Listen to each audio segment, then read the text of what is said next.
How's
it looking?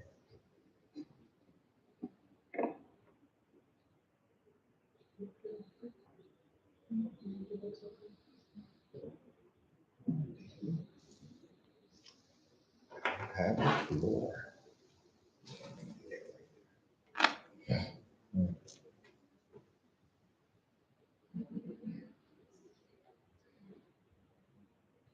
Shalom, everyone. Shabbat shalom. How are you today? I am well. How are you? That's a good thing. So, oh, I'll be doing this.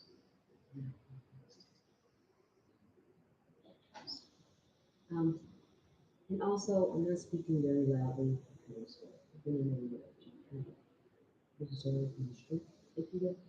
But I've been very blessed to have some people in my life who are such stewards of Yahweh that they would lend me some of Yahweh's loving kindness.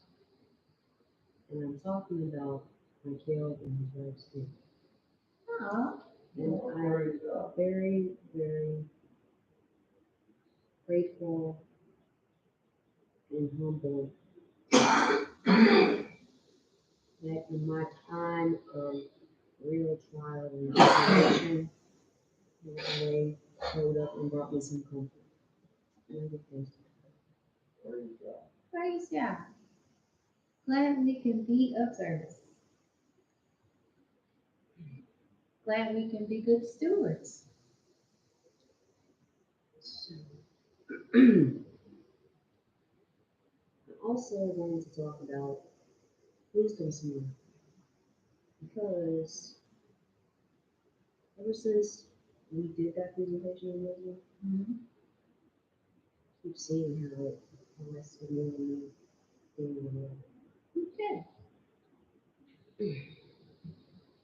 So, in Genesis chapter 31, You look very nice, BTW.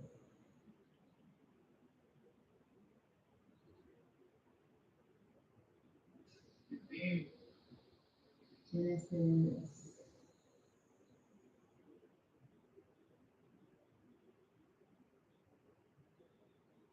Genesis 31.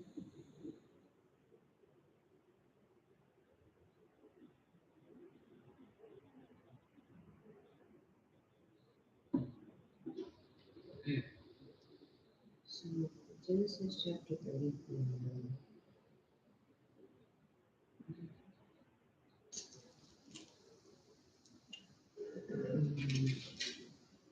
Actually, no, chapter 30.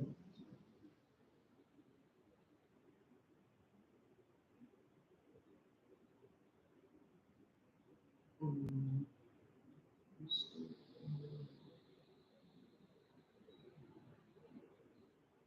verse 5. And Rachel saw that she bare Jacob no children. Rachel envied her sister and said unto Jacob, give me children, or else I die. And Jacob's anger was kindled against Rachel. And he said, am I in God's stead? Which verse are you in? Did you say 30 Chapter 30, verse from 25. verse 25? I'm sorry. I thought you said 1 through 5. No, start at verse 20. And it came to pass, when Rachel had born Joseph, that Jacob said unto Laban, set me away that I might go unto mine own place and to my own country. Give me my wives and my children for whom I have served thee, and let me go. For thou knowest my service which I have done thee. And Laban said unto him, I pray thee, if I have found favor in thine eyes, tarry.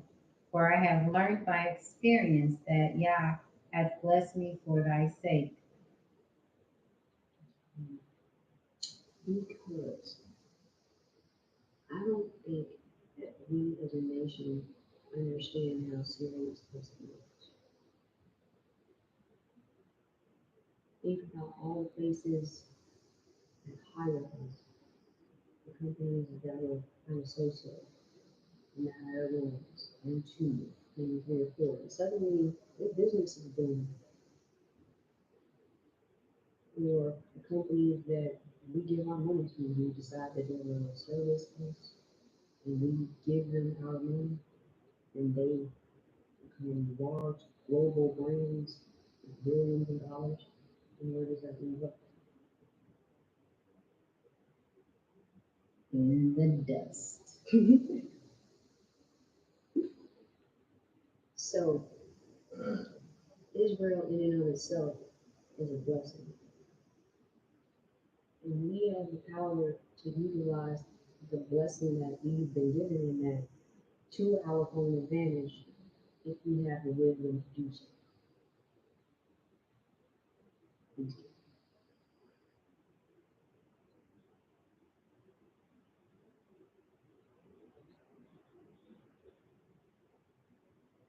And he said, appoint me thy wages, and I will give it. And he said unto him, thou knowest how I served thee, how thy cattle was with me. For it was little which thou hadst before I came, and it is now increased unto a multitude. And Yah hath blessed thee since my coming. And now when shall I provide for mine own house also? See what I'm saying? People profit off of us. And we're so busy profiting off of us, and we don't have nothing to show our families. Or we have very little to show our families compared to what they have managed to gain from us.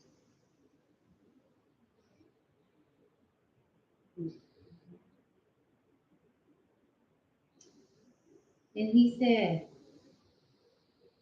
what shall I give thee? And Jacob said, thou shalt not give me anything. If thou wilt do this thing for me, I will again feed and keep thy flock. I will pass through all the flock today, removing from thence all the speckled and spotted cattle, and all the brown cattle among the sheep, and the spotted and speckled among the goats, and of such shall be my hire. So shall my righteousness answer for me in the time to come, when it shall come for my hire before thy face, every one that is not speckled and spotted among the goats, and brown among the sheep, that shall be counted stolen with me. And Laban said, behold, I would it might be according to thy word. And he removed that day the he goats that were ring straight and spotted, and all the she goats that were speckled and spotted, and every one that had some white in it, and all the brown among the sheep, and gave them into the hand of his sons. And he set 3 days' journey betwixt himself and Jacob fed the rest of Laban's flocks. And Jacob took him rods of green poplar, and of the hazel and chestnut tree, and peeled white streaks in them, and made the white appear which was in the rods. And he set the rods which he had piled before the flocks in the gutters in the watering troughs, when the flocks came to drink, that they should conceive when they came to drink. And the flocks conceived before the rods, and brought forth cattle, ring straight, speckled, and spotted. And Jacob did separate the lambs, and set the faces of the flocks toward the ring straight, and all the brown in the flock of Laban. And he put his own flocks by themselves, and put them not unto Laban's cattle. And it came to pass, whensoever the stronger cattle did conceive, that Jacob laid the rods before the eyes of the cattle in the gutters, that they might conceive among the rods. But when the cattle were feeble, he put them not in. So the feebler were Laban's, and the stronger were Jacob's. And the man increased exceedingly, and had much cattle, and maidservants, and men servants, and camels, and asses. Hmm. So one of the things that I thought was so interesting about those verses is that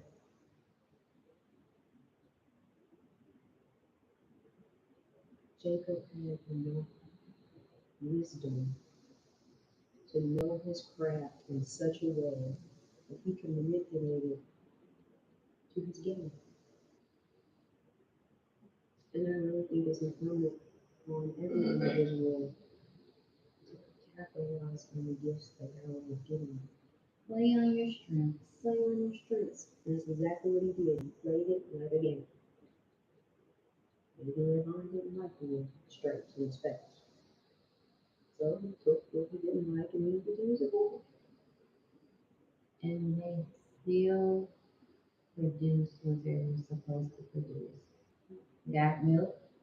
And it seems like he had a lot of it.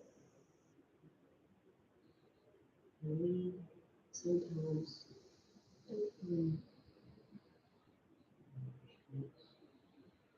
No, we don't. We try to insert ourselves in other things that don't um, flatter our strengths. It doesn't promote our strengths. How do you think that is? Because sometimes we be wanting what other people get.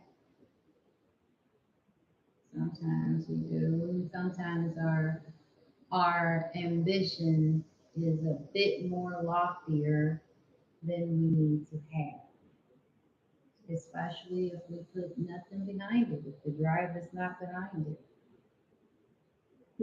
It's funny. There's this song that I listen to, and one of the first verses he says, "Don't put your hat where you can't reach it." Exactly. I mean, it sounds so simple and so commonsensical, but we don't do it. Nope, not at all. And then we wonder how we do succeed in the ways that we think success is. All I is success, but not completely.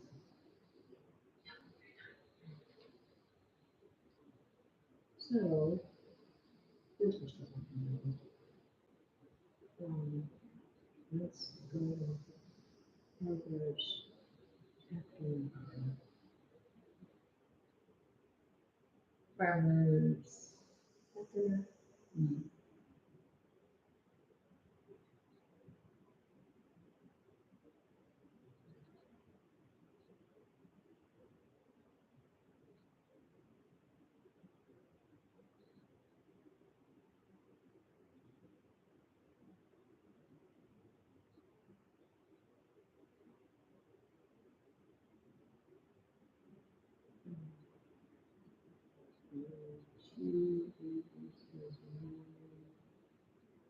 And six. Wisdom hath built her house. She hath hewn out her seven pillars. She hath killed her beasts. She hath mingled her wine. She hath also furnished her table. She hath sent forth her maidens. She cried upon the highest places of the city. Whoso is simple, let him turn in hither. As for him that wanteth understanding, she saith to him, come eat of my bread, and drink of the wine which I have mingled. Forsake the foolish, and live, and go in the way of understanding. Which of those verses was it? Forsake the foolish, and live, and go in the way of understanding. Because I can be a fool all by myself. I do not need a group of foolish people, and we all perish.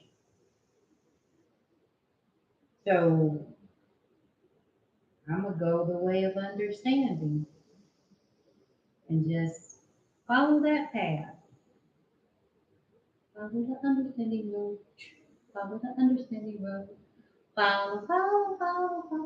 Because I can do bad all by myself. I really can. I don't need to be with a group of people that are going to help me to do bad.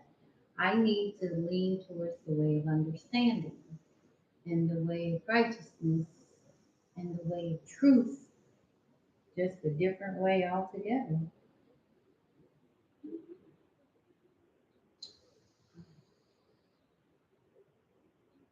And live, I might add, once I go the other way. Verse 9 says, give instruction to a wise man, and he will be yet wiser. Teach a just man, and he will increase in learning.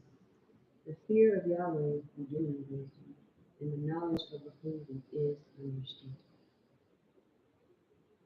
So, from these verses, I gather that we are always supposed to be in continual and perpetual learning, constantly trying to increase our knowledge base so that we can apply it to our lives. I concur. And why is it? I mean, everybody's like single, we all make our own choices. But it seems to be that once we become a certain age, like we've had so much life experience, we know. That's because we're limited in our thinking. We think that we know everything because it is just the things that we've seen without stepping outside the box and broadening up our horizon. We think that everything that we've seen just encapsulates life as it is. That's it. There is no more. It's blue, brown, gray, and yellow. But you forget about the orange and the red and the green because you've never seen them. So until we get out of that tunnel vision and step outside the box, we're going to be know-it-alls. We're going to be people who think we've got it. Very interesting. I wonder if anybody could get back on it. I was looking. But we're here. We're here. Praise God. So,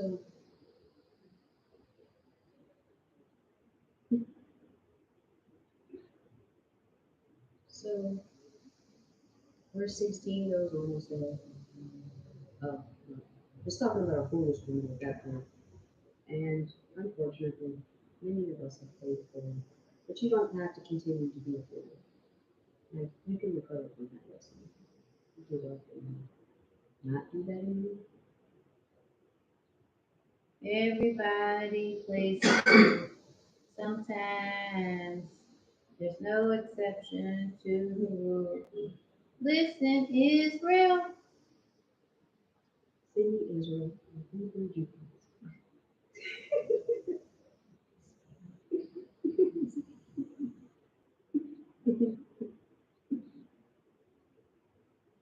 Yeah.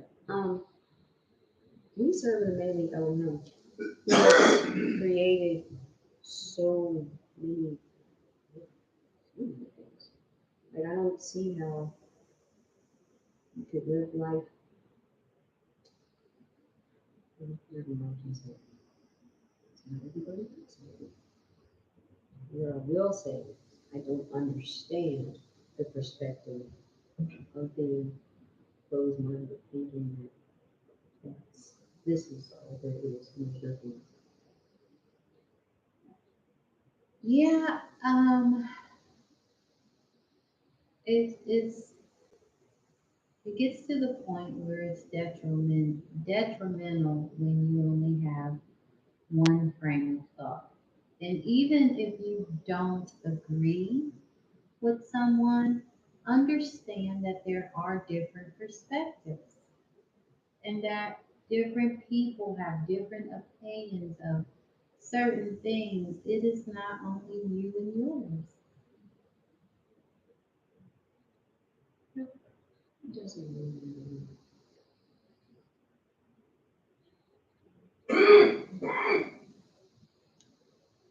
in Proverbs chapter 13,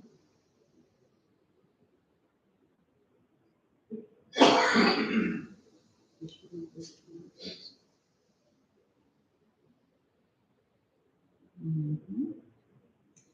It says,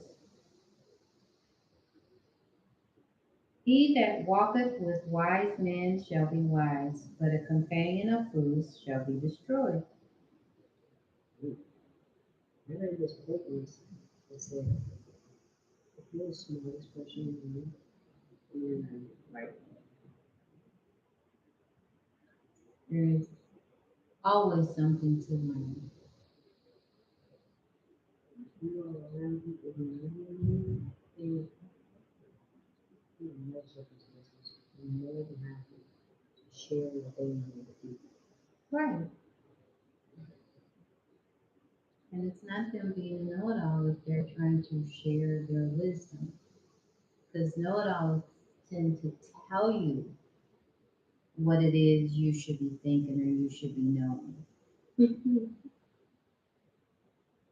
But people willing to share their wisdom will invite you to their table. Not to boast about how big their table is, Nope. to share the bounty on their table with you. Yep.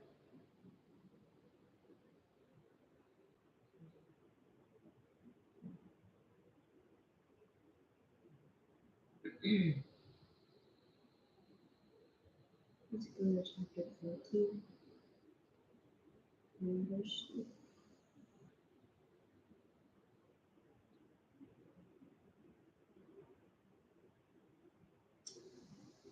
In the mouth of the foolish is a rod of pride, but the lips of the wise shall preserve them. What would you say, or how would you describe the word? Um, just kind of like that boastful person we were talking about, and somebody full of bias and not willing to yield. I made this broadcast what it is today. I can make your broadcast better than anybody else. I don't have to succumb to certain rules when it comes to the streaming sites because I know how to get everything done. I know what's going to make this prosper. I just don't have to submit to their will. I think that's a lot of pride. But the lips of the wise shall preserve them. One of the most beautiful things about wisdom that I'm growing to understand is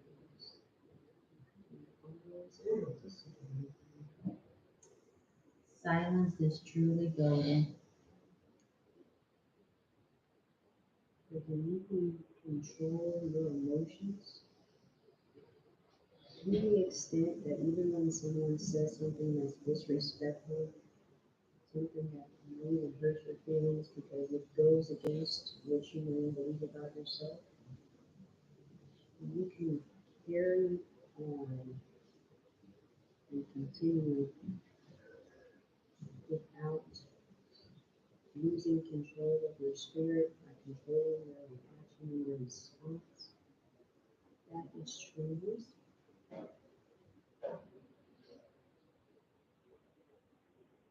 Aw, some of us don't even know why, let alone wisdom, because we don't operate in that space a lot.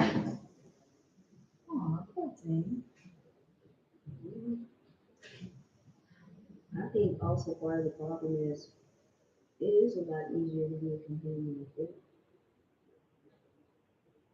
Simplicity at its finest. Think about it. You want to laugh. Do you laugh at the wise person or do you laugh at the fool? Yeah, that's a good. Fools are jovial. They feel like they're having a good time.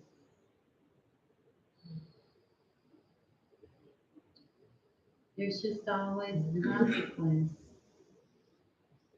There's always a consequence. I loved hanging out with my friends in college when they were when they were drinking or going to parties or getting high. The consequence to hanging out with foolish behavior is the next morning. How are you feeling the next morning? Are you going to be able to class? Are you going to be able to um, be okay the next day? Is there a hangover involved? Um, Moradon is a little low. She was under the weather all week, so she's just pushing through today. That's why I brought it down a little myself, not to overwhelm, but she is still great. Great. She's great.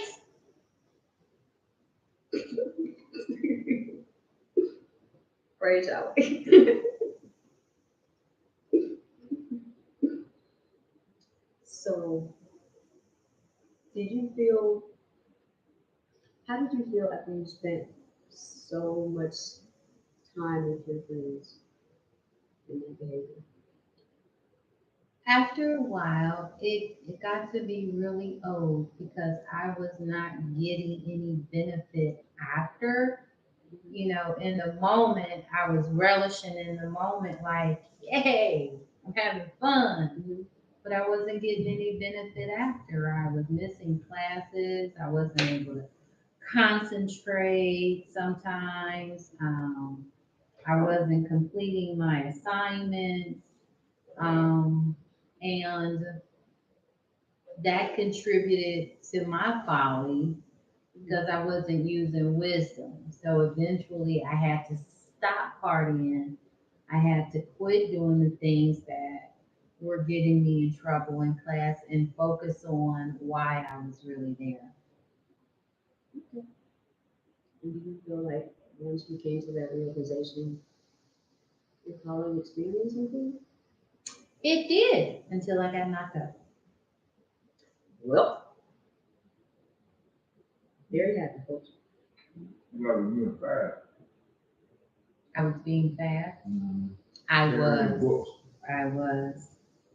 But it didn't stop my college life. It only derailed it a little. I went back to school. I didn't get the degree that I set out to get, but I ended up getting a degree. So it can be done. You can choose wisdom over folly and foolishness and get to where you need to get to. So in verse 8 of chapter 14, it says, "The wisdom of the prudent is to understand his way, but the folly of fools is deceit." I was prudent. Good for you. That is good. Because some of us, yes, I'm talking about me, did not use prudence in many, many times in my life. It's sad. And it's sad because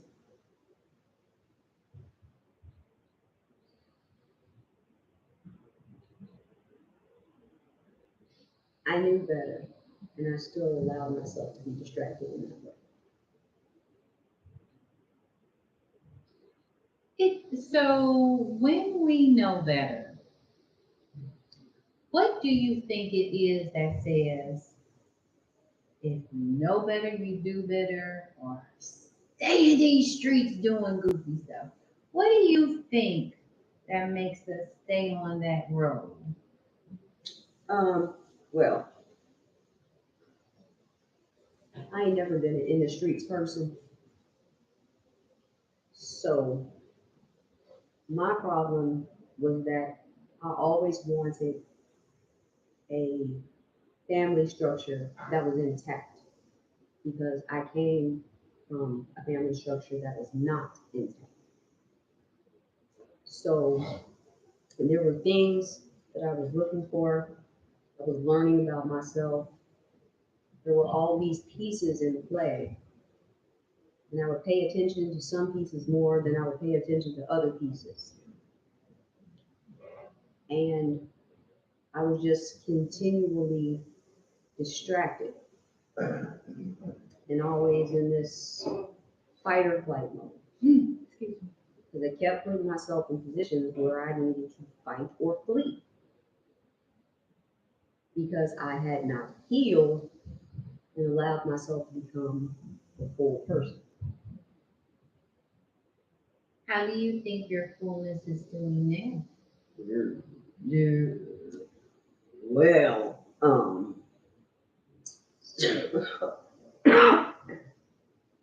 so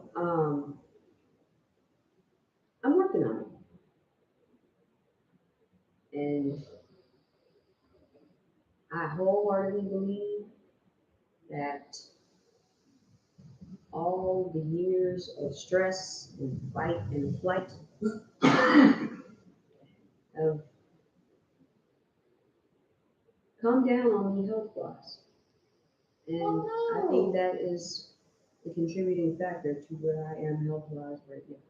Oh Yep, that's why you have to apply wisdom to your life in every aspect.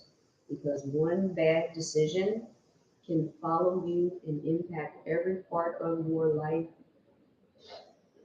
for years to come. so stress affects your health? Absolutely.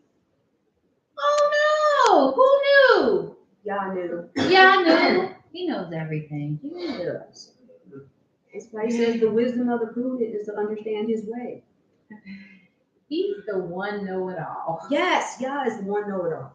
And we don't take our problems to him until it's a problem. You know what I mean? I If we do. have a concern, we don't take that concern to Yah before it becomes a problem. We wait till it becomes a problem. And we're like, Yah, please help. I think I know that. I think I've done that. Yeah, me too. Unfortunately. But learning is terrible. Learning, then knowing is the other half. G.I. Joe.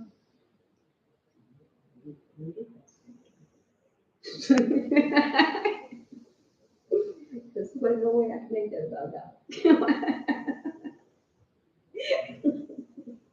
It's just that he made everything. He made the G.I.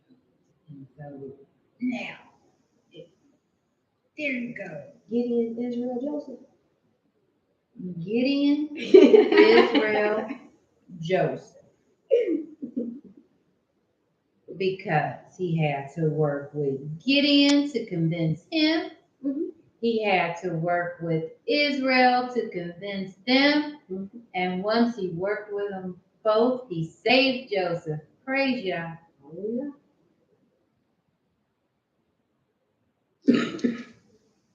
So, verse 16. Verse 16. Verse 16 says, a wise man feareth and departeth from evil, but the fool rageth and is confident. So the latter portion of that verse was my problem. You was confident in your foolishness? So confident in my tomfoolery. Oh my gosh. Because I was doing something good in some other area. Oh my I gosh. know, it's terrible. So it made you confidently foolish. Nope. Mm-mm. Then when I got punched in the face, I was all like, well, maybe not. Maybe this isn't the way to go after all.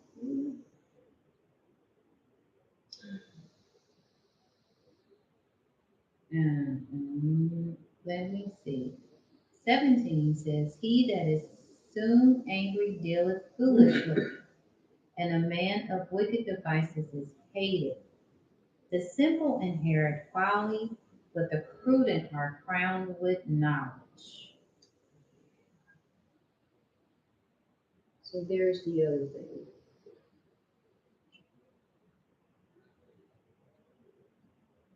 Because I had so many moving parts of my life, it was very difficult for me to focus on the things that would have made my life better. More choices on my part.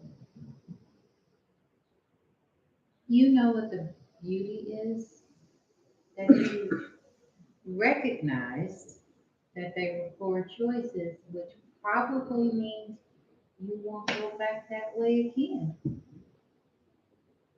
Absolutely not. Leave me alone. Leave you absolutely. Nope, not having it. Nope. Nope, don't want to go there. Nope. So now, Now,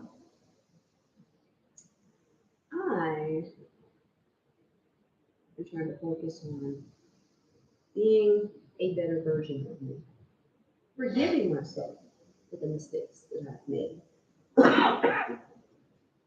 but also learning lessons from them so that going forward, not only do I use more wisdom and discretion in my life, but also show my children that, yes, mommy made a ton of mistakes, but you don't have to just lay there and you can get up and continue to move forward in spite of those mistakes. you really can get up even when you're dirty and you don't have to stay in the murky place. You don't, unless you are at a spa and that is part of a skin cleansing treatment. And even then, they don't leave you in there forever.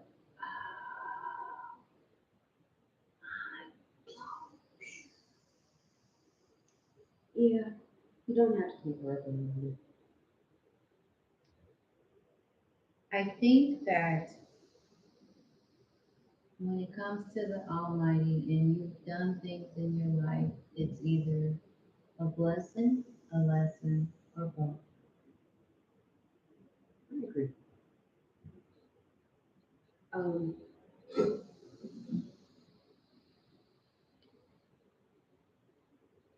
what one of the things that made me the saddest, I will say, is when I first started to learn more about Yahweh. I expected other individuals who called on Yah's name and knew who Yah was to live their lives a certain way. We can be people. People be people. And so they haven't exactly lived their lives a certain way, or they haven't lived their lives a certain way according to YAH. My biggest disappointment was the way that people pick and choose. So they just cherry pick what they want to. Right. That was the most irritating thing for me because my perspective is that like when you become involved with something, whether it's drinking soda, playing in the snow, standing up in the rain, you gotta take everything that comes with that. You can't just be like, oh, I want to play in the rain, but I don't want to get wet. Oh, I'm sorry. Yeah, they got umbrellas and rain boots, but you outside and water falling from the sky, you gonna get wet. Every dietitian will tell you that soda is terrible for you. Terrible. So don't get mad when you drink it every day and now you have diabetes. There are consequences to our actions. Absolutely. And I take being a servant of Yahweh very, very serious. So there are laws that I struggle with, but I gotta get over myself and move forward because I say so. He says he is that one parent that when you question, like, why I gotta do it, and he says, because I say so, that you have no rebut, no recourse, no nothing. You just need to do it. And you should probably just do it. Or probably so. No, not probably. Do it. So when I was homeschooling my children, I was talking about, I was teaching them about the city of Pompeii. Now, this was a city, they were prosperous in their own way, but they were also horrible, horrible wicked. Like, they was doing some foul stuff. It was like Pornhub in Pompeii. Worse than Sodom and Gomorrah? I don't know if it was worse than Sodom and Gomorrah, but Yahweh made Mount Vesuvius erupt, and it eliminated that entire city. The city of Pompeii? Yeah. Mount Vesuvius erupted on the city of Pompeii because they were so wicked. I mean, that's my interpretation of it, and here's why I say that. So they've gone into the ruins because, people, we want to know what kind of people live there. We want to know what the town is like. It's been wiped out. We want to know more about it. Side note, why we always want to undo the stuff they already done? Because we goofy. Okay, so these goofy people decide that they are going to excavate Pompeii. They're still doing it. They've been doing it for probably hundreds of years by now. Okay. And so they continue to find like houses and things that identify the way some of these people lived, right? Okay. And so in some of these people's homes, their homes, they had murals, frescoes um, of lewd acts. No way. There was an entire cult dedicated to lewdness, if you will. And they continue to find fragments of things from like the library. Mind you, yeah, burnt the stuff up. And they're using artificial intelligence to like read and undo these things. But I'm thinking to myself, like, if Yahweh destroyed it, why are you bothering it to see what they were about or what they did? Clearly, it was bad enough to where Yahweh said, I have had enough of this, and pull out. Maybe they're trying to find out what was there so they can teach other people not to do it. Nope, because they drew the lube. He was drawn. Yeah, they had like made mosaics, they pictures with tiles. They, some of those mosaics were just like, put my head down. I'm an adult, sheesh, man. This your dining room?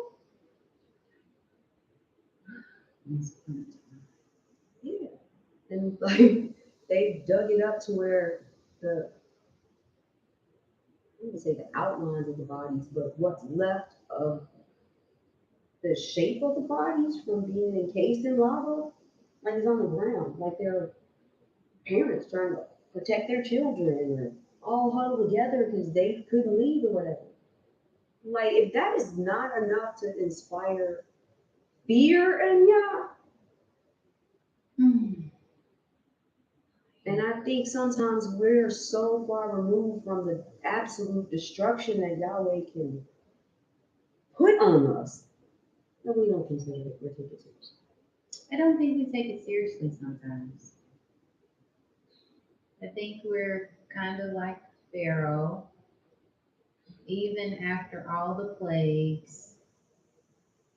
You know, I think that we have to get to the point where, not in the literal sense, but metaphorically, he has to kill the firstborn in order for us to really get it. The frogs didn't get it, the lice didn't get it, darkness, blood, fleas, none of that said, hey, maybe we shouldn't be as hard hearted. We have to metaphorically wait for the firstborn to die. Like in Exodus chapter 8, speaking of Pharaoh and the plagues, the plague that struck me the most were the frogs. And I will tell you why.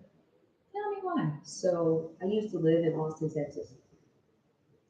And one particular day, I didn't have a car, I used to walk everywhere. And we lived in this apartment complex that was kind of pushed off back, I guess, toward the woods off the main street. Mm-hmm. And so I found a shortcut to get to the main street. I would go through this fence and walk through this field and walk past this creek. It was kind of like over the river and through the woods situation. Mm-hmm. And one day I was walking and I couldn't believe that I was looking at it. But the ground was covered in hundreds of frogs. Mm-hmm. And while I was of a different religious persuasion, I still read the scriptures. Mm-hmm. So when I saw that, that's what I thought of. Mm-hmm. Now, certainly it was not the magnitude of this, what happened in Egypt, but it was enough to cause me to pause and think, well, Did you turn around? no. I kept walking, but I just kept looking. And I just always wondered why God let me see particular things. And I'm guessing because he knows that those things that he lets me see are going to resonate with me in a particular way. Mm-hmm. Whereas somebody else might have just been like, hey, why is there so many frogs here? You know what I'm saying? Kermit, what's up? Yeah, and they were these, they were kind of yellowish, with like black spots, the minutest amount of them. They were pretty decent size too. Maybe each one was about this big. They weren't necessarily hopping and moving, like they were just Just congregating. Two in Exodus chapter 8.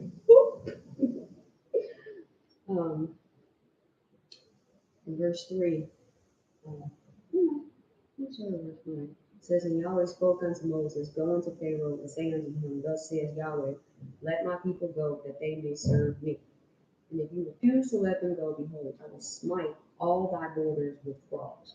And the river shall bring forth frogs abundantly, which shall go up and come into thine house, and into thy bedchamber, and upon thy bed, and into the house of thy servants, and upon thy people, and into thine ovens, and into thy kneading troughs. And the frogs shall come up both on thee, and upon thy people, and upon all thy servants. So I thought about that as I was walking through those frogs. None of them touched me, none of them jumped, but that is what I thought of.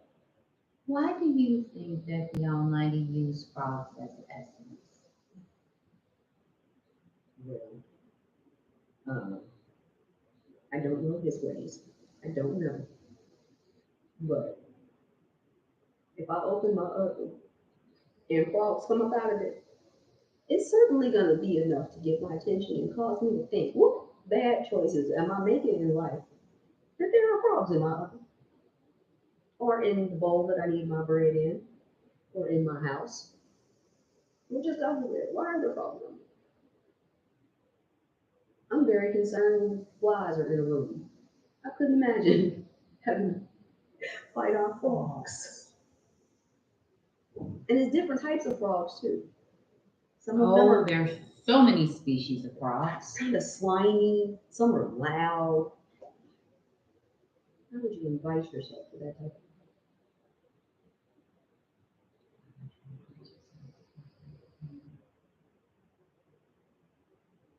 of fly of being?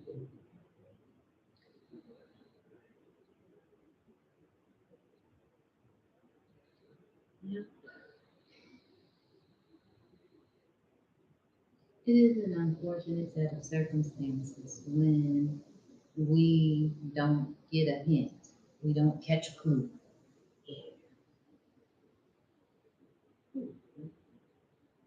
So, what I know you thought about this particular scripture when you saw the frogs, but when you say it resonated with you, what did it make you think of? What did it say to you like, you know, maybe I should do this? I definitely need to make better choices in life. Yep. Which led me to make a choice, but still, I guess not learning my lesson the first time. And I was making another poor choice. Just, Excellent. yeah. As you mentioned last week, the road to hell is paved with good intentions. Yeah, I tried to have good intentions. I didn't have the wherewithal for the details. Gotta be detail oriented. The details matter. They do. They matter more than you know. I never forget, and I laugh about this because sometimes we are not an instruction people. Mm-hmm. And I was younger, and I was a single mom, and I had these three beautiful little girls, and we were in this house. We were at home, and I bought an air conditioner, and I could not get the air conditioner in my window. And a friend of mine who was a neighbor, I asked him for help, and he came over to help get this air conditioner in my window, and I had it sitting there, and he simply looked and said these few words: "You don't need the instructions."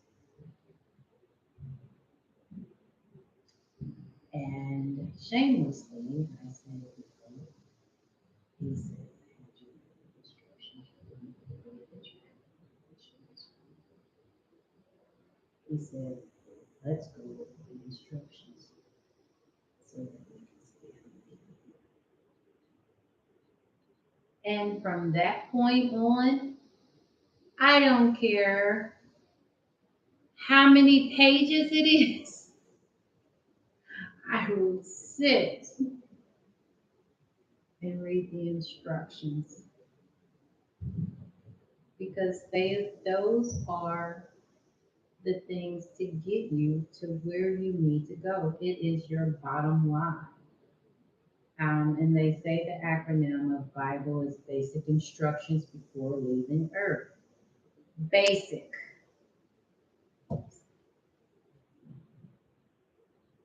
But yet we find it so difficult to follow basic instructions. We do. And it's a laziness, if you will, on our behalf. Not to even consider, not to even read things that can get us where we need to go.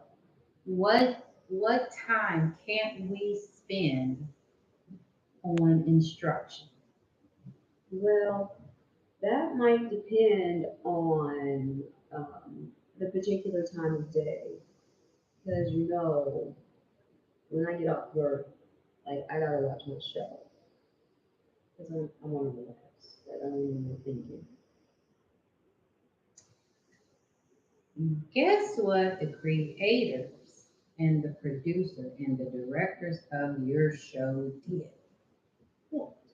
They followed something basic to get to where they are so that they can be on a TV screen for you to watch.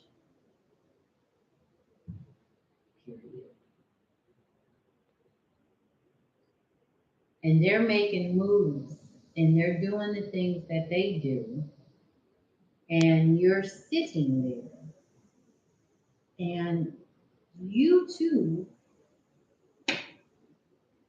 could follow some basic instruction, even if you read a page a day, Just a one chapter page, a day, a whole chapter. a verse a day. It adds up. Get you to where you need to So what I'm go. saying is, you can take small steps, Babies. baby steps, infantile steps, Mhm. to get you to being a more wisdom-oriented person. You can. And then once you get into these stories, they captivate you and you're going to want to know more. Really. They get you going. It's a cliffhanger to some of them. And you're like, wait, but what am I? Okay, so this is verse 40. So I'm going to have to read 41 to see what happens. Little bit by little bit by little bit. You're right. Minute by minute by minute. You keep holding on. Yes, you can take baby steps in order to become a better and more wise servant to Yahweh. And doesn't he deserve that? At very least that. I would say, given the history of our people, absolutely. Seeing as how he hasn't destroyed us totally. No, he hasn't. But he's good for he he good with that destroy game. He really is. He wants to get the people out of here. And so here's what I love about him. Among many things, this is one of the things that I'm just like, he's such a cool dad. So he will send his angels. He will send people. He will send signs just to give you another chance. If you're paying attention, he will. He sent Jonah to Nineveh. He had a donkey speak. Who wouldn't pay attention to that? He sent angels to Sodom. I mean, what more do you need? Well, I would say it depends on the person and it depends on the situation. Because there are very specific times I know y'all have told me to do something, and I was like, but what you mean? This guy, I do the same exact thing. I really do. How do you expect me to do that? And then I was thinking about it the other day, like, why would you question it? Look at all the things he has brought you through. Why would you trust him more? So I'll get a message about doing something, and I will squeal and whine like a little kid. Like, for real, you really want me to get that person? You really want me to go pick up those kids? You really want me to take them to Bible class? You really want me? And yeah, I'd be like, yeah, because that's what I told you to do. Guess you better get to it then. I mean, I'm very clear and concise.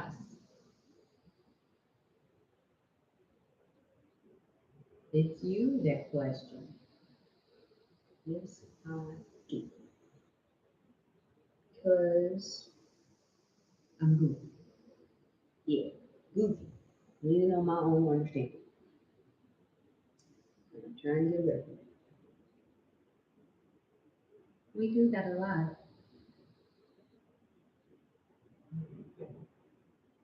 Lean into thine own understanding and all thy ways acknowledge him, and he will direct thy path. Not you. There's a path that seems right unto a man. Yes, there is. Right.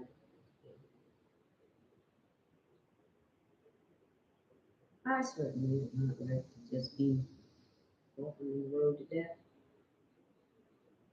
But we do it so often and we do it so carefree. Yeah, we do. I mean, we will see it. It'll be in neon flashing lights. Danger, danger, danger.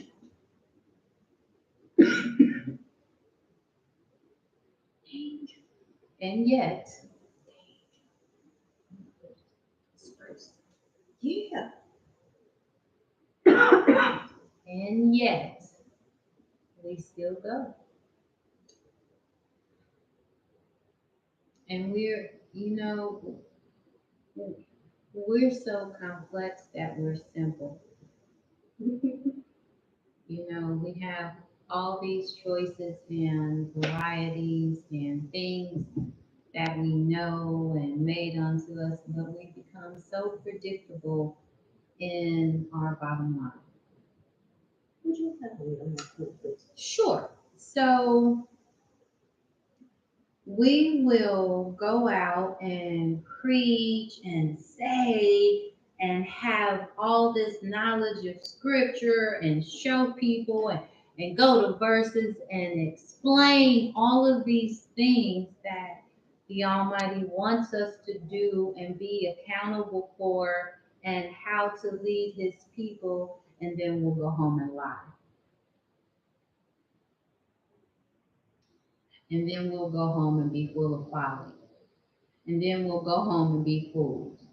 And then we'll go home and deceive someone or manipulate someone.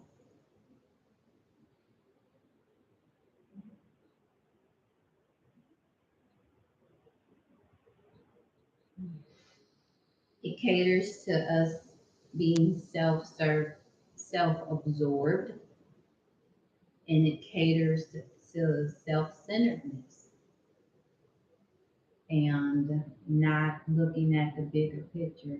The bigger picture is far more vast and it contains more than just us. The world does not revolve around just me. Shut the front door. You mean I need to consider other My people? door shuts, coding. I need to consider other people, not just me. You do. Because everything that you do, believe it or not, impact someone else, some way, shape, form, fashion. But the scriptures say if you're going to be wise for yourself. That's when you're using wisdom. And you can impact people in wisdom as well. Yeah. Yes, you can. Okay. The world does not revolve around you, people. Says Yah made the world. Yes, he did. Yes, we did. And um, there's a song that's somewhere I forgot that he was Yah and I am not. The world does not revolve around me. Well, folks, there you have it. Think about somebody besides yourself. Hi, do we not know with billions of people in the world that we have to think about someone else? There's billions. Because Yahweh didn't give everybody the same spirit. No, Some people have been blessed with a type of spirit where they will literally give you the shirt off over their back. My mother had that type of spirit. My father, the exact opposite spirit. oh wow. Yeah, kind of weird. I know someone that will give you the shirt off their back if they think you deserve it. Nice. If they don't think you deserve it, then it doesn't happen. No?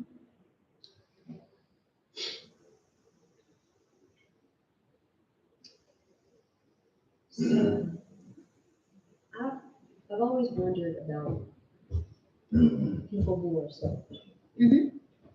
because God isn't selfish. He created everything. I think that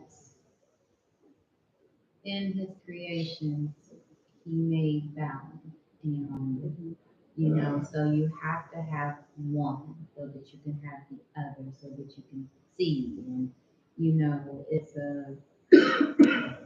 it has all these moving parts that work together that can come to the greater good. Um, I don't think that he wants us to see. I can't speak for him, but I would like to think that he created the world for balance. So the selfish people counterbalance the people who are kind and generous and Yes, that part. yin Yin and yang. and yang. Need one to have the other. You need one to have the other. Should I experience good and not experience bad? As it says in Job. Yes, ma'am. Yes, ma'am. Now, Job had a lot of bad, and I don't wish that on anyone, but the Almighty have it where he turned around and had just as much good. Yeah, that is a blessing.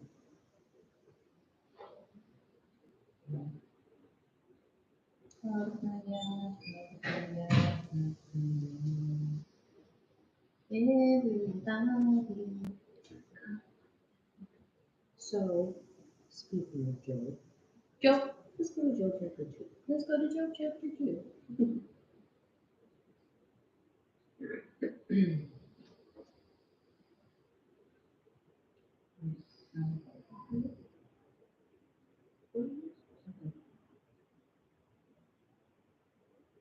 We are in Job chapter 2.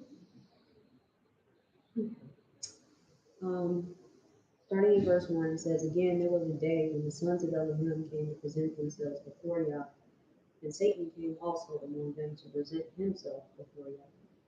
And Yah said unto Satan, From whence cometh thou? And Satan answered Yah and said, from going to and fro in the earth and from walking up and down in it. And Yahweh said unto Satan, hast thou considered my servant Job, that there is none like him in the earth, perfect and upright man, one that fears Elohim and eschews evil. And still he holds fast his integrity, although thou moved me against him to destroy him without cause.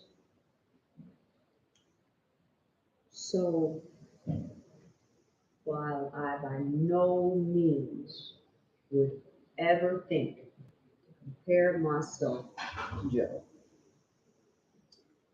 this does give me a perspective when I'm facing a difficult time.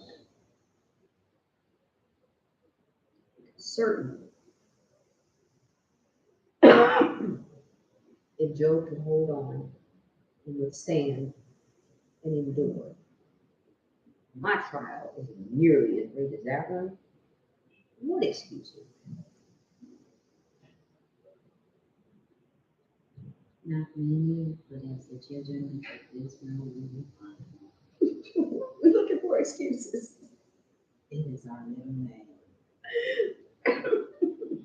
Yehoshua excuse Israel.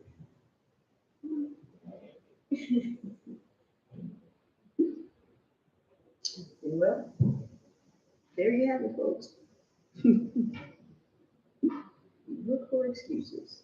We do, and it's unfortunate because we don't have to. If more of us would take accountability for our actions, or just even consider that we could be wrong, that we're not always right, that there is another way of looking at things, that you know, all the all the cliche type of stuff. It's always darkest before it's sun. If we would just take that into consideration, we might be okay. Elder Yoli says, I live my life in a way that allows Yah to show others his glory. Where's my glory? How simple is that, Elder Yoli? How simple is that?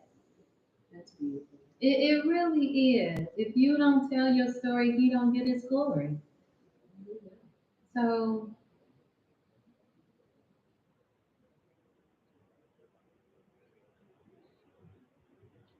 I think that one of, people don't talk about it often, but one of the hardest things for some people to do is to take accountability because they don't want to be looked at in a certain way and they don't want to be judged a certain way. And with themselves, there is some haughtiness where they don't want to think of themselves a certain way. Uh, I don't know if both know or not, but no matter what you do, somebody is going to judge you for it.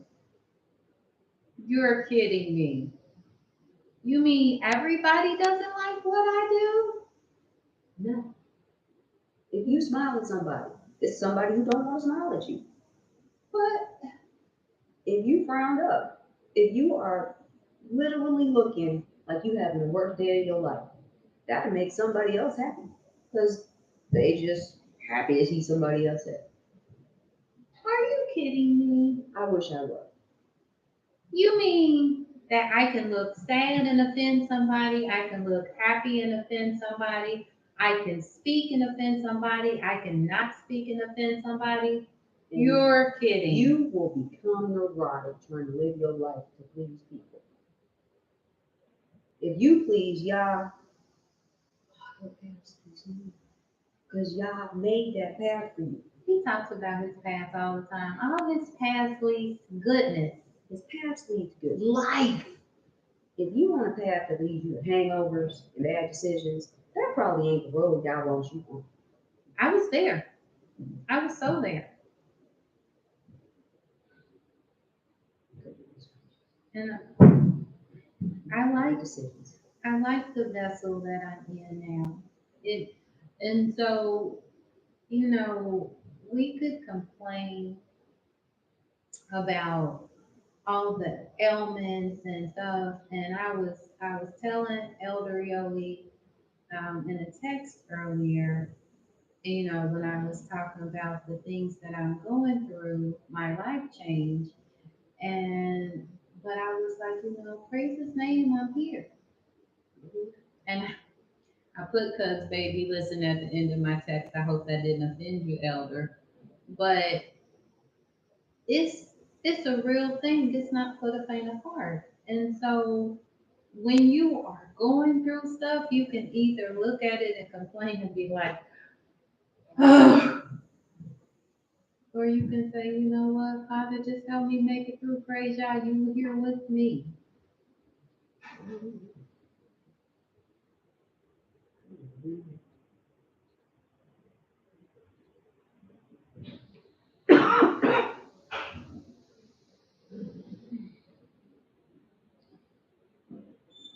So, in Proverbs chapter 16, Mm-hmm. and verse 2. Mm-hmm. Did you read that, please? Sure. Let me get there.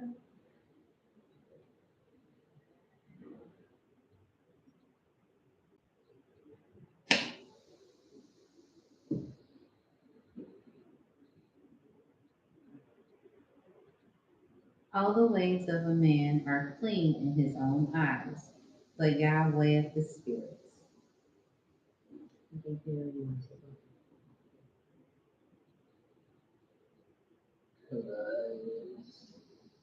I think I'm cute, but that's all that matters.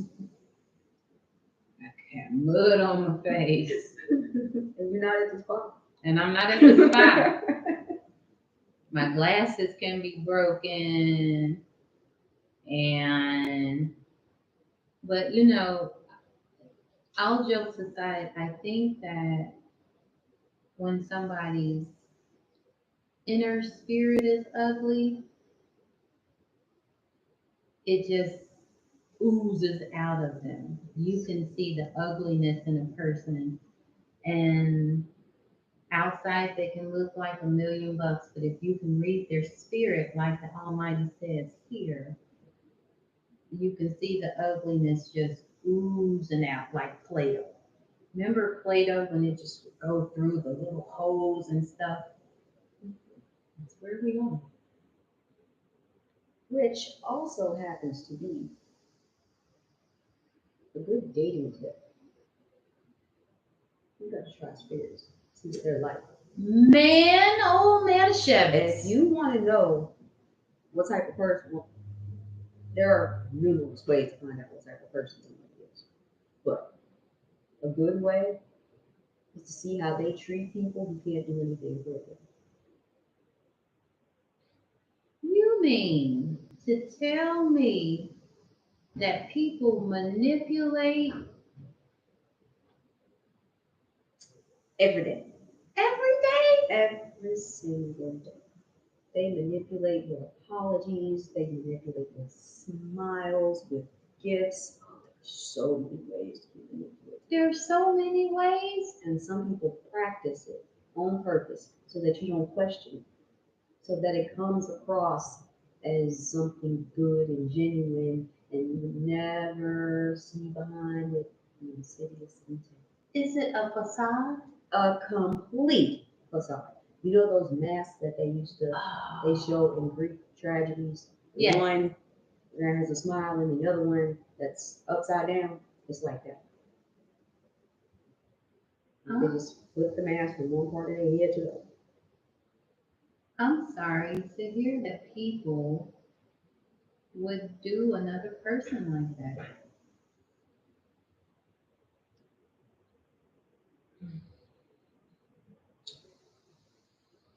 It's very sad, but True. Ain't right, but it's real.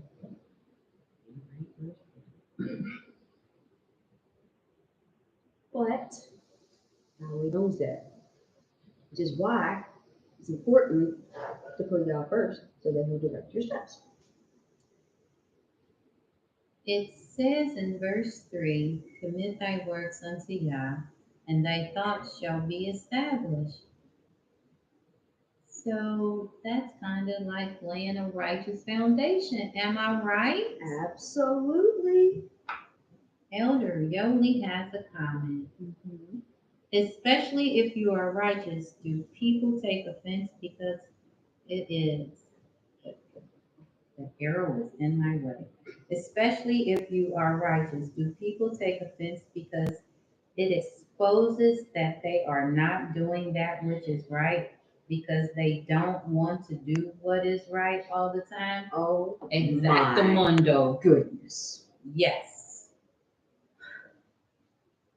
So I continue to find this out the hard way. Um, have you ever just shown up in a space, good, righteous intent, and you get there and suddenly it's turmoil? Yes. Yes. Because even if evil and righteousness cannot dwell harmoniously, They it's going cannot. to be constitution. And have you ever met that person that if nothing is going on in their life, that they just, drama is just like a magnet to them? They have to have some drama to be okay during the course of the day. Yes, yes, I do. I watch certain people just go from person to person to person. It's like a little drama tornado. Everywhere they go, under the guise of jokes and laughter and ha ha and he and but you be wicked.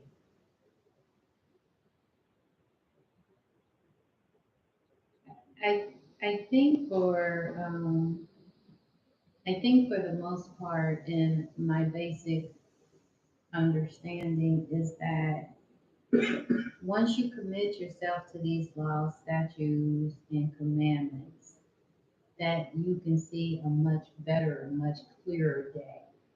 You and I have both sat here and admitted that the choices and decisions that we made of old were not the best ones. And it led to our demise in some ways. It's very much so. And so, who, who in their wisdom doesn't want prosperity? People without the capacity to handle it.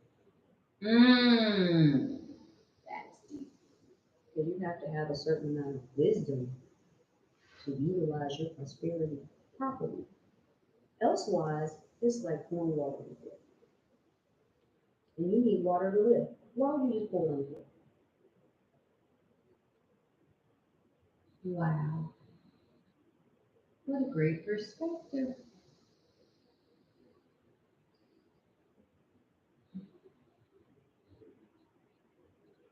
I, I don't think we can get much clearer than to say, getting to the bones of it. If thou be wise for self, but use wisdom. Just use it.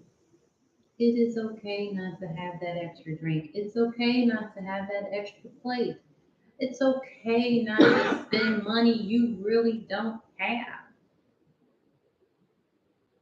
It's, these things are all okay because these things are going to help gear a certain understanding of, of what it means to use wisdom.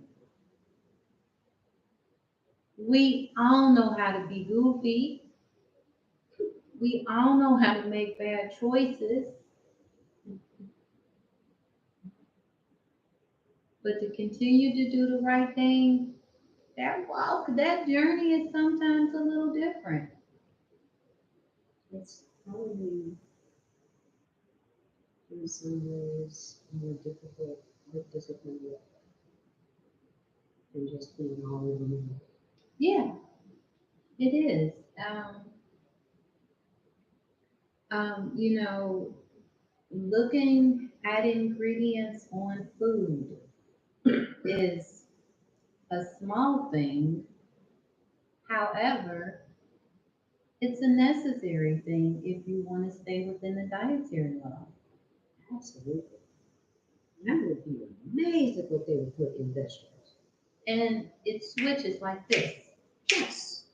You have to, my husband has gotten to the point where if he looks up something, he'll put in the words, is this clean or does this have this in the year 2025? Because just in a matter of a day, something can change. Mhm. So, And speaking of that, one to also look out for is natural flavors because they don't have to specify what that is. And there are literally thousands of things that are registered under natural flavors. I have found myself just calling the company and asking, what is your natural flavors? Or emailing. And, a lot of times, in a lot of instances, they get right back to you. They're very good about that and they'll tell me. And it's sometimes it has been to my dismay. Sometimes they'll say, well, this is originated from pork. And I'm like, well, I had a taste for this. Well, I wanted to eat this today. Dare you? Elder Yoli has a comment. She says, people that always want drama don't want prosperity because that would interfere with the things to complain about. Ooh, and aren't we good complainers? If we don't do nothing else, if we don't know nothing else in life, we know how to complain. But why? Because it seems like the energy that you use to complain, you could take that same energy, use it in reverse, and be a little better off. We don't have that logic. That would be part of having wisdom. Really. Complaining is such a bedfellow. It's so comforting to us. It's a warm and fuzzy. If I have something to complain about, if I have something to be miserable about, then I can have company at my pity party. Because misery loves company, and if I can have all those integers together, then I'm good. I don't want to be at the XYZ company party. You can keep that. Yeah, it's a real thing. Over. I have a family member who um, complains daily. Mm-hmm. They complain about something, and even if a something is fixed and is right, then they find something else to latch on to. And I just happen to think that that's a miserable existence. Yeah, in Proverbs chapter 16 and verse 24, it says that pleasant words are as a honeycomb, sweet to the soul and health to the bones. Here it is, and we talked about it just briefly earlier, how stress can contribute to some health problems, but look at what makes the bones healthier and better. Those are, feel what you feel. I think that people are valid in the things that they feel, especially if it's not infringing or imposing on other people. Get it out, express yourself, talk to somebody, laugh, cry, scream, holler, sing, however that expression is. Just do it. But once that's done, resonate within yourself what's going to be your honeycomb. And truthfully, if your honeycomb is tearing down somebody else because you feel a way about something, that's not honeycomb. It's not sweet. That is not honeycomb. That is cyanide. It says pleasant words. It doesn't say unpleasant words. Goodness gracious. Goodness gracious. That's one of the reasons why we need to be very, very careful about the things that we say to people. Because we can speak life into people, and we can really speak death on people. And the horrible, mean thing that you say to somebody, while they inherently may know that it's not true about them, it's still going to have an effect on them. Life and death are in the power of the tongue. Life and death are in the power of the tongue. And not one time has Yahweh tapped me on the shoulder and said, "Look at you stupid. You don't make good decisions." Da da da da da da da. Yah ain't never said nothing to tear me down, even when I was in the wrong, and I could have possibly deserved a reprimand of that nature. So who am I to go do that to somebody else because they've disappointed me or because they've made me angry? And we don't think of ourselves like that. We feel like, well, because I'm having this feeling, it must be valid. It's my truth. What? Push. Okay. You can't impose on people. You just shouldn't you just shouldn't impede on anyone's progress. None of the things that's going to hurt your brother. We are supposed to be our brother's keeper. What do you do the things you're trying to do? You hold them dear. And what does that mean to you?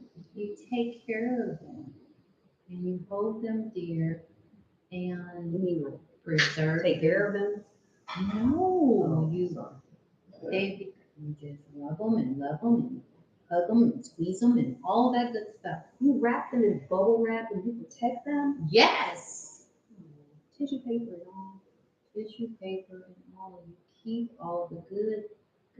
It's a preservative, if you will. Yes. We're supposed to be preserving one another. We are because we are our brother's keeper. Yes. And Much it's like how Yahweh has preserved us all this time. all this time because he didn't have to. No, it's who he is. Okay.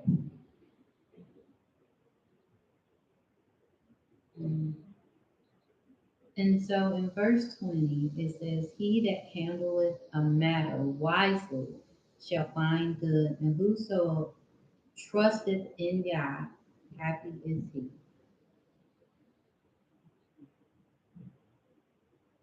I just want to be happy. Because I'm happy. It is the Lord. That used to be my favorite song for years.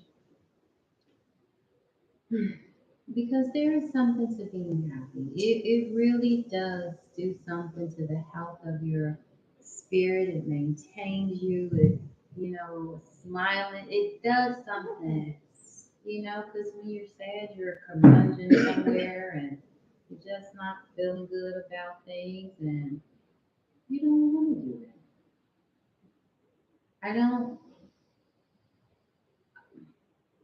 Happiness is such a great thing to be about.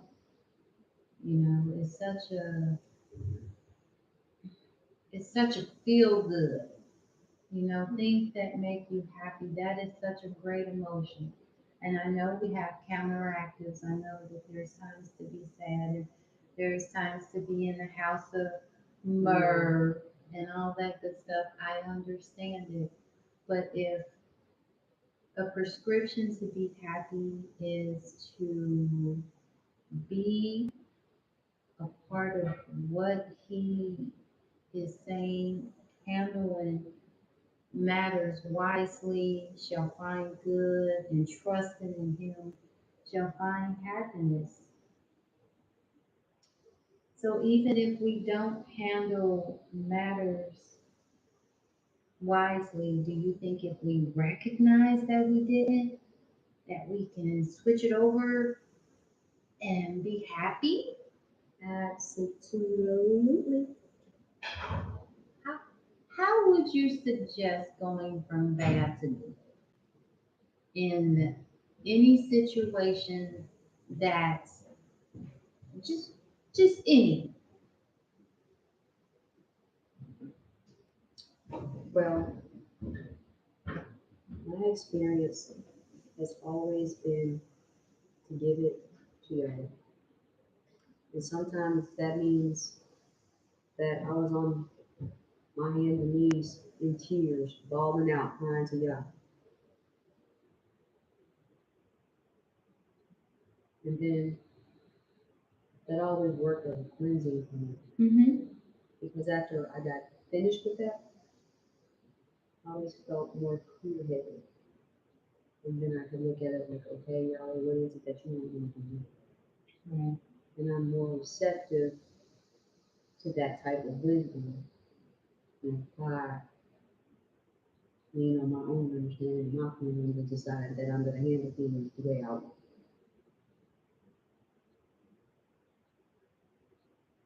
I have been in different versions of a sick cycle. And it's only Yahweh that has gotten me to where I am right now, where in spite of bad things, it's possible. So tell me the catalyst. What was the one thing that said, Dawn, you have to change? Well,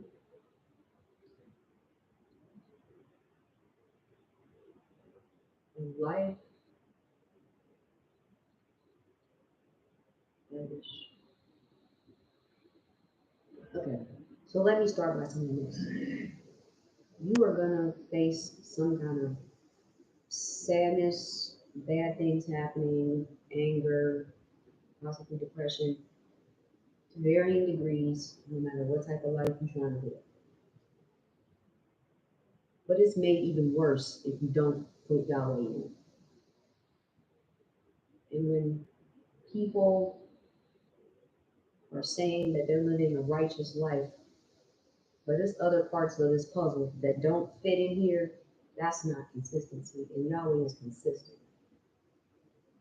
So when I see that the pieces ain't matching, well, it's time for us to reconvene and take another look at this piece of art because the Jackson Pollock and individual. It has become mosaic at best. Burnt up, excavated by the people who like to dig up old ruins, Pompeii times. Yeah.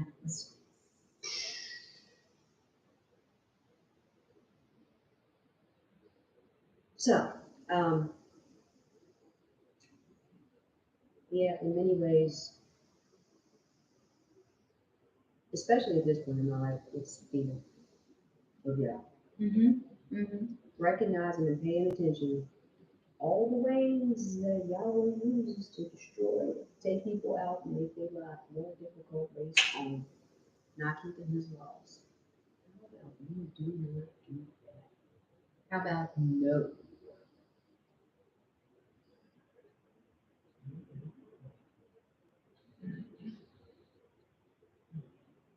Because, like verse 25 says, there is a way that seems right unto a man, but the end thereof are the ways of death. My burn notice.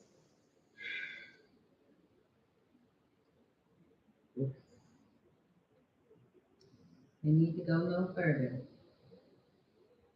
Yeah.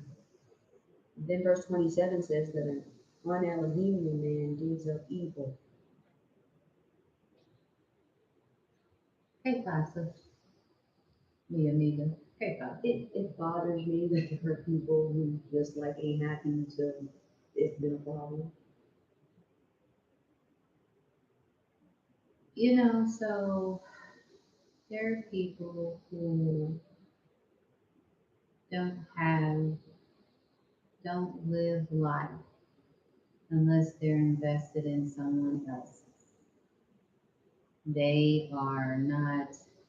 I remember watching this episode of oh, it just slipped my mind. It is intervention. Okay.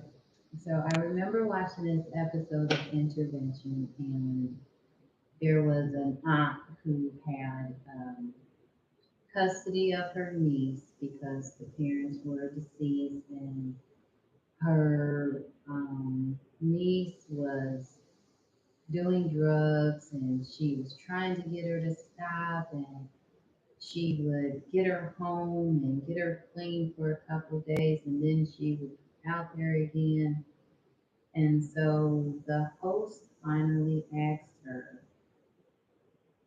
"Why do you keep rescuing her? Why do you, I mean, you are troubling yourself, and she looks like she's going to continue. She's been at this for 2 years. She looks like she's going to continue to do what she's doing with no regard for how you're trying to help her." And the aunt said, "Because I love her and I don't have anything else to do." When you don't have a life that you deem worth living to the best of your ability and to the Almighty's satisfaction, then you will go out and find someone else's life to occupy. That's interesting because Yahweh refers to Israel as world without end. And that says to me that within each one of us, there's a hidden that many of us have yet to even discover about ourselves. Tap into. And certainly, I'm not suggesting that you be self centered, but at some point in your life, you should be a little self centered to get to know who you are and explore that. What are the things, my hang ups, that are keeping me from being a better servant of Yahweh? What are the good things that are allowing me to be the best servant of Yahweh? Weighing all the good, the bad, and the indifferent within ourselves so that we can be complete, whole, functioning people. But I think so oftentimes we're distracted by the bad decisions that we made in life. We don't get the opportunity to do that, which is sad. It is because there comes a point where it's too late. Yeah.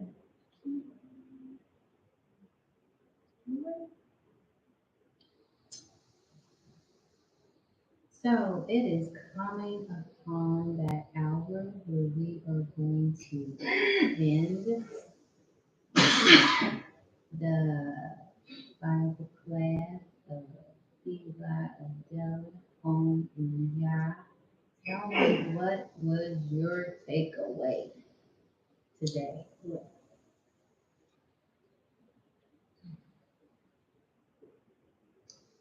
My biggest takeaway came from a conversation that we had earlier that wasn't broadcast, um, where essentially someone didn't appreciate the blessing that they had and they just gave it away. And that made me really think and consider, do I hold the things that Yahweh has blessed me with? Do I value them? Or do I think so little of them that I would give it away for other reasons?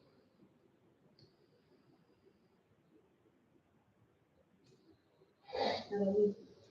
So my takeaway is facetious but not. Earlier, when we were making this transition, I bumped the table and our camera failed, and we had to restart everything and get everything going back up again. And so we're here now. So, how many of us bump the table of life and give up and just don't want to restart so that we can be back in the place or to a better place than we were? How many of us rest in that frustration like, oh, man, I knocked the camera down, or, I dropped this. Not only did I knock the camera down, but I dropped a whole salad today. You know, how many of us relish in the bad things that happen and not try to move on from them? And so that was my takeaway today about not relishing, just being able to kind of move past the small things that are fixable.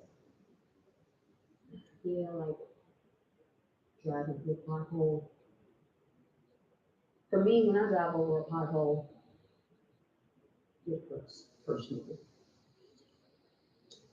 But then I had to check myself. I'm like, it didn't bust my tire, it didn't do damage to my car, technically. There's no I can move past this. I don't have to settle. Elder Rowley says, happiness is a choice. My second born son used to say, Mommy, be happy. Whenever I was frustrated. He was 3. I am happy, and YAH is the source of my joy. Yay! Okay, you know I'm gonna do it. If you're happy, let's clap your hands. Moray, what was your takeaway from today? Gotta forgive yourself. Gotta forgive yourself. Okay. If Yahweh is not constantly reminding you of your sins and transgressions, who are we to take that job? Who are we to take that job? Elder Nisha has a comment that says, her takeaway, how we live life from reacting to circumstances, etc., is all a choice. We give lots of control to negative emotions, but we can easily learn to give control to positive. Absolutely. Amen, sister. Yes. That's what Jacob did. He knew he was working for somebody shiesty. But he said, how can I flip this around to my benefit? That I'm gonna take the speckled ones. Yep. And I'm gonna grow my thing here. I'm gonna leave the clean ones for you, but I can work with this. Mm-hmm. So sometimes in life, you're not going to be where you think you should be, but you take wherever you are, ask Yahweh for the wisdom to multiply that so that you can eventually be where you would like to be. Play on your strengths. Play on your strengths and give thanks for your blessings. And give thanks for your blessings. And with all of that, we are going to conclude Selah Adullam. I know that we weren't the typical daughters of Zion. Just continue to pray for my sister and her health. Because when we come back, we're going to come back with a vengeance. But we love you guys. When my okay, we love you guys, and when my husband names people individually or says how much that is a true testament, because it's not just on the Sabbath he'll talk about you guys. He'll also talk about you guys throughout the week and the appreciation he has. So it is a genuine article for him to express his love and appreciation. So I want you guys to know that. But don't go anywhere. Hold tight because he will be back on. So we're not concluding just yet. Just sit there, look pretty. Thank you, Elder Melody. I appreciate your, what's the word that I'm looking for that I can't think of right now? Encouragement. Yes, encouragement. I appreciate that. It Elder means a lot. Yoli is always so encouraging. I That's know. why Elder. That's why Elder. We that's need to why come see you and get some of that stuff in that's- person. If you find a DM to leave your address, it's a road trip in order. If Absolutely. you can deal with us. Don't be hating. That's exactly what hating was. It's all right. You don't know my life. All right, everybody. Shalom, shalom. Our daughters of Zion did a beautiful, beautiful job. We are getting ready to adjourn. Y'all willing? I had a cough, so I had to make sure I took care of that. So what we're going to do is we're going to go ahead and adjourn for today. Thank you, daughters of Zion, for your powerful, your beautiful lesson. Excuse me. Excuse me. So I'm going to have, excuse me, I have my daughters of Zion, the daughters of Zion, excuse me, this cough, come and close us out.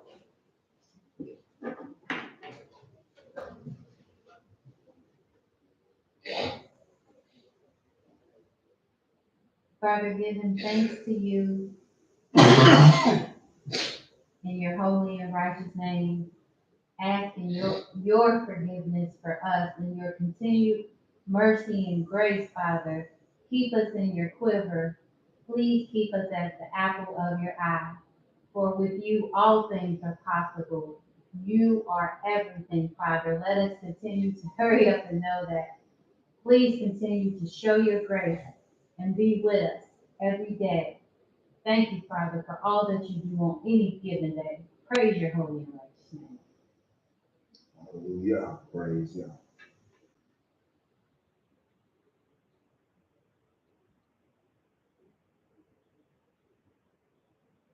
As a daughter of mine. Y'all have another time before you. Thank you for a beautiful Saturday. Thank you, Yahweh, for imparting wisdom on us and allowing us to use that to glorify you in ourselves. Thank you, Yahweh, for all the blessings that we have received, seen and unseen. And thank you, Yahweh, for not forgetting about Israel in the hour of the Hallelujah. Praise God.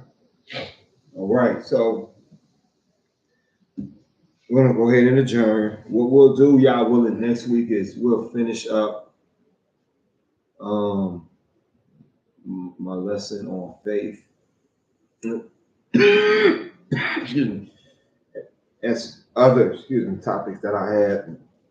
Hopefully, by y'all willing, this week I have this cough under control. But in the meantime, we send our love and appreciation to all of y'all. Praise y'all. Thank you. And then y'all continue to be with us.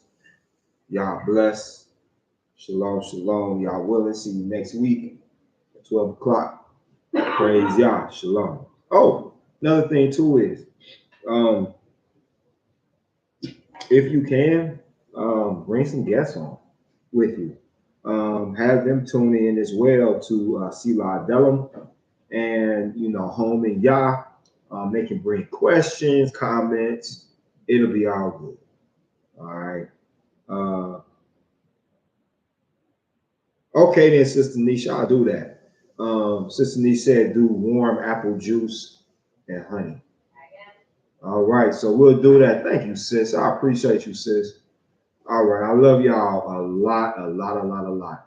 Thank y'all. Bless y'all. Y'all bless. Always put him first. Shalom.